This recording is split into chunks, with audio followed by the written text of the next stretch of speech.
বিসমিল্লাহির রহমানির রহিম। আসসালামু আলাইকুম। আমি আমেরিকা থেকে টিপু আলম। আজকে আমাদের বাংলাদেশের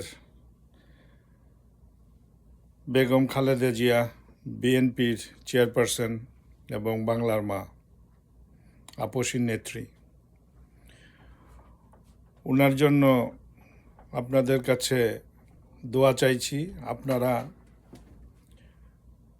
লা ইলাহা ইল্লাল্লাহ পড়েন আশহাদু আল্লা ইলাহা ইল্লাল্লাহু ওয়াহদাহু লা শারিকা লাহু ওয়া আশহাদু আন্না মুহাম্মাদান আবদুহু ওয়া রাসূলুহু। মাঝে মাঝে এটাও পড়েন লা হাওলা ওয়ালা কুওয়াতা ইল্লা বিল্লাহ। ইনশাআল্লাহ বাংলাদেশে 14 কোটি মানুষ ওনার জন্য কাঁদতেছেন। আল্লাহ কান্না খুব পছন্দ করেন।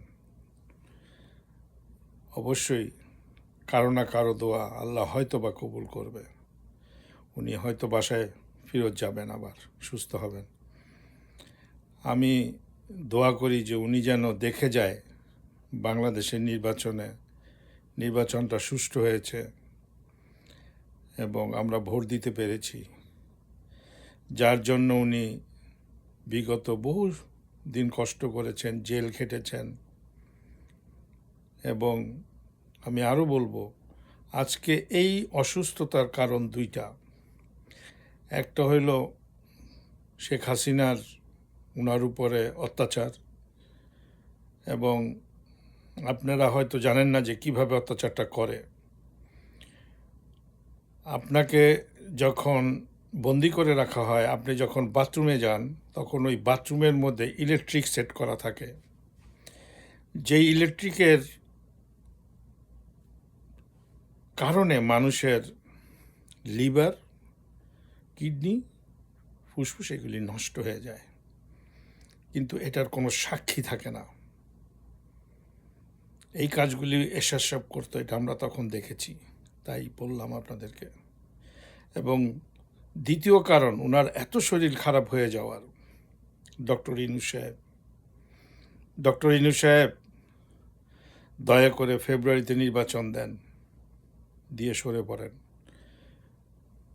ওই চেয়ার কারো বাপের না, ওটা সাধারণ মানুষের, এটা আমাদের চেয়ার।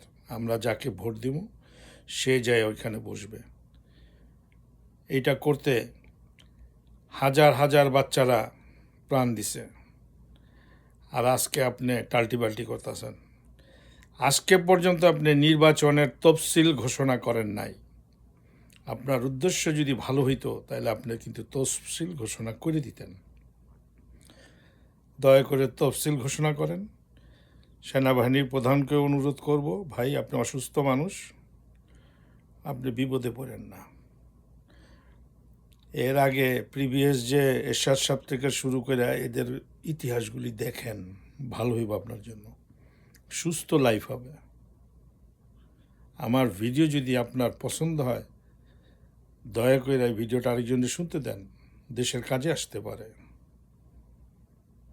ডক্টর ইনু সাহেব, আপনি না পারলে চিফ জাস্টিসের কাছে ক্ষমতা দিয়ে দেন, উনি নির্বাচন করে নেব। নির্বাচনে সাধারণ মানুষ যাকে ভোট দেবে আমরা তাকেই মেনে নেব। আসসালামু আলাইকুম, আল্লাহ হাফেজ।